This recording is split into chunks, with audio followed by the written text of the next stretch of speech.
Bismillahirrahmanirrahim. Assalamualaikum warahmatullahi wabarakatuh. Salam satu jiwa. Rahayu, rahayu, rahayu. Apa kabar netizen semua? Semoga semuanya dalam keadaan sehat walafiat. Dan semoga semua juga selalu dalam lindungan Allah Subhanahu wa Ta'ala, serta dimurahkan rezeki dan dilancarkan segala usaha untuk menuju sukses dunia akhirat. Amin. Baiklah, di konten kali ini aku ingin berbagi cerita nih yang menarik tentunya untuk disimak.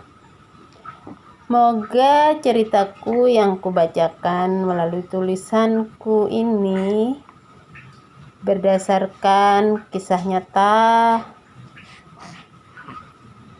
yang bisa diambil pelajaran dan hikmah, serta juga bisa sebagai sarana untuk mendatangkan hidayah Allah. Amin.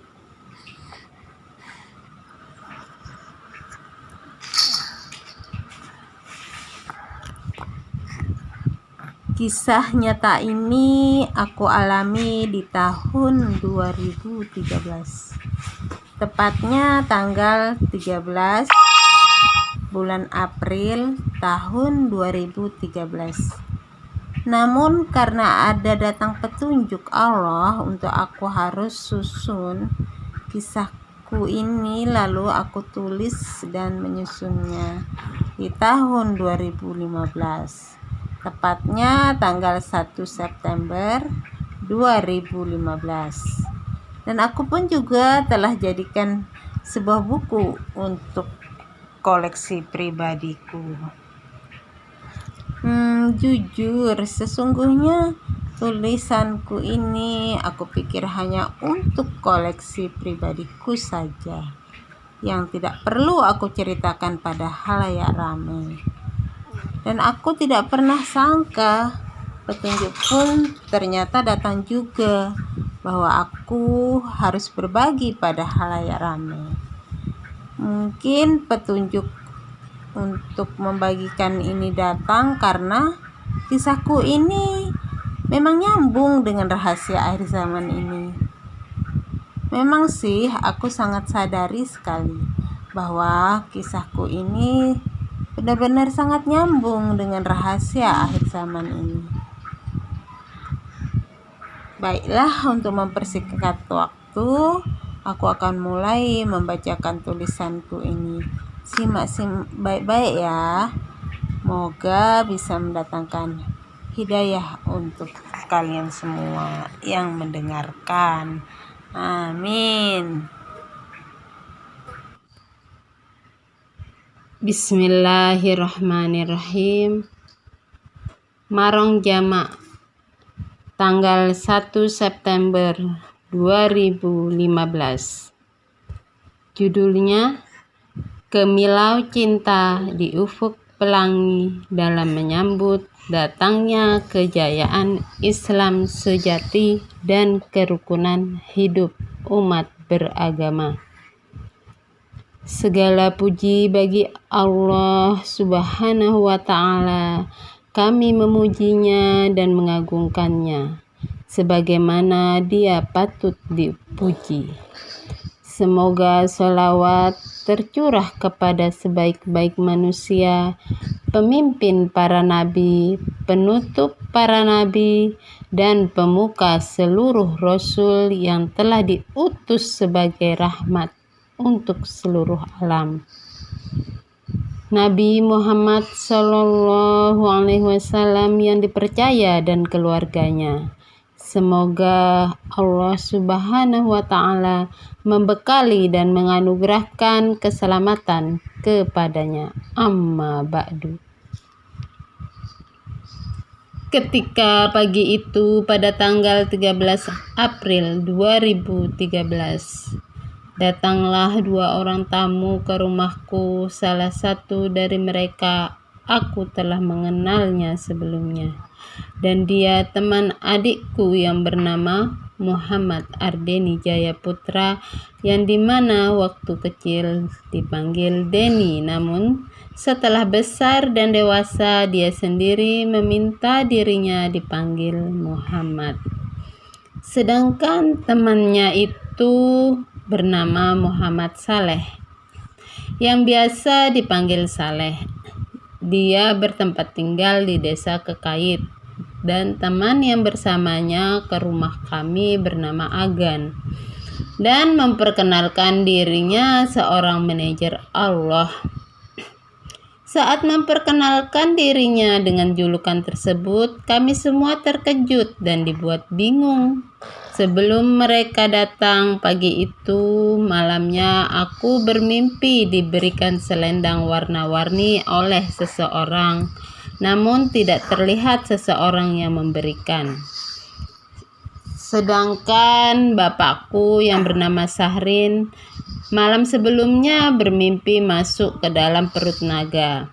Di dalam perut naga itu, kata bapakku saat bercerita mimpinya padaku, dikatakan gelap jadi gelap, dikatakan terang jadi terang, atau bisa dikatakan rasanya gelap dan terang. Pada waktu bapakku berada di dalam perut naga itu, bapakku juga merasakan badan bergetar dan tiba-tiba datanglah cahaya yang terang benderang. Kemudian bapakku melihat sebuah kitab besar di dalamnya. Bapakku ingin sekali ambil kitab besar tersebut, tapi tidak bisa karena tangan bapakku tergoncang di dalam naga itu.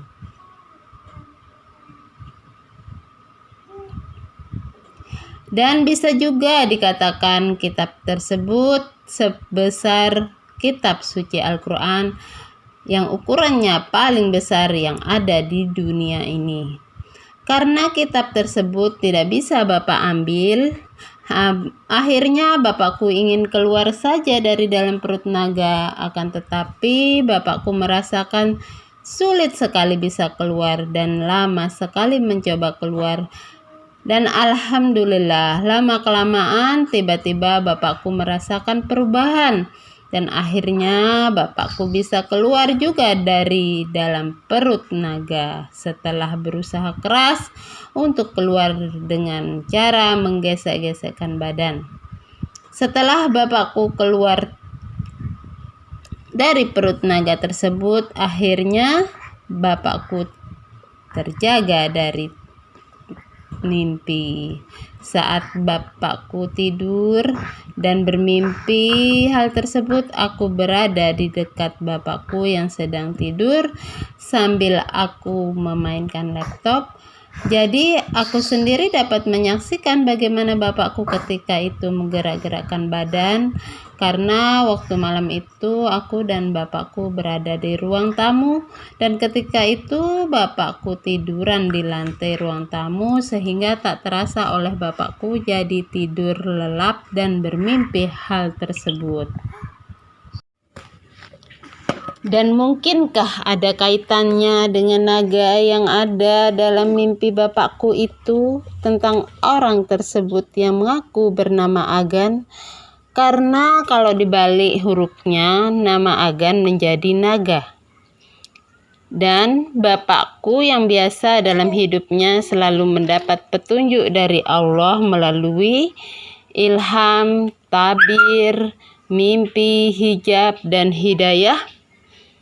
Saat itu juga bapakku langsung mendapatkan petunjuk bahwa naga itu, kata bapakku, kepanjangan dari nanti ada guru agama. Dan ternyata alhamdulillah memang benar mimpi itu ada kaitannya. Karena saat Agan dan Muhammad Saleh bertamu ke rumahku, mereka telah menghabiskan waktu di rumahku dari pagi sampai maghrib tiba. Mereka berbincang-bincang dengan bapakku, adikku Muhammad, dan aku sendiri, dan topik pembicaraan yang dibahas ketika itu oleh Agan sangat menarik, yaitu tentang cara mengenal diri dan mengenal Allah dengan menggunakan sarana kertas kartun putih yang besar sebanyak 3 lembar. Selain ilmu tentang mengenal diri dan mengenal Allah, kami juga membahas tentang kejayaan pemerintahan Islam sejati. Aku pun serius menanggapi dan menyimak dengan baik pembicaraan tersebut demi menambah ilmuku. Karena sesungguhnya pembahasan tentang kejayaan pemerintahan Islam sejati sungguh sangat membuatku terkejut, disebabkan hal tersebut yang sedang aku dan keluargaku, yaitu bapak dan adikku Muhammad, tunggu-tunggu selama ini dengan sabar dan penuh keyakinan akan kebenarannya. Karena kami bertiga yang telah diturunkan petunjuk oleh Allah tentang kejayaan pemerintahan Islam sejati tersebut. Petunjuk-petunjuk yang pernah aku alami dalam mimpi yang terjadi bulan Agustus 2012 diantaranya: pertama, dalam mimpi aku berkata, "Ya Allah, ya Rasulullah, beri hamba petunjuk." Kemudian ada suara goib menjawab, "Sultan Akbar akan jadi presiden." Mimpiku yang kedua, dalam mimpi aku berdoa, "Ya Allah, jadikan negara ini menjadi negara Islam." Mimpiku yang ketiga, dalam mimpi aku berkata, "Cahaya Islam akan tegak, pemerintahan Islam sebentar lagi." Mimpiku yang selanjutnya ada suara goib berkata, "Karena dikaruniakan oleh Allah beberapa kelebihan dari alam gelap menuju alam terang." Mimpi lainnya, dalam mimpi aku berkata, "Ya malaikat, turun bersama kita ya." Ada suara goib menjawab, "Iya."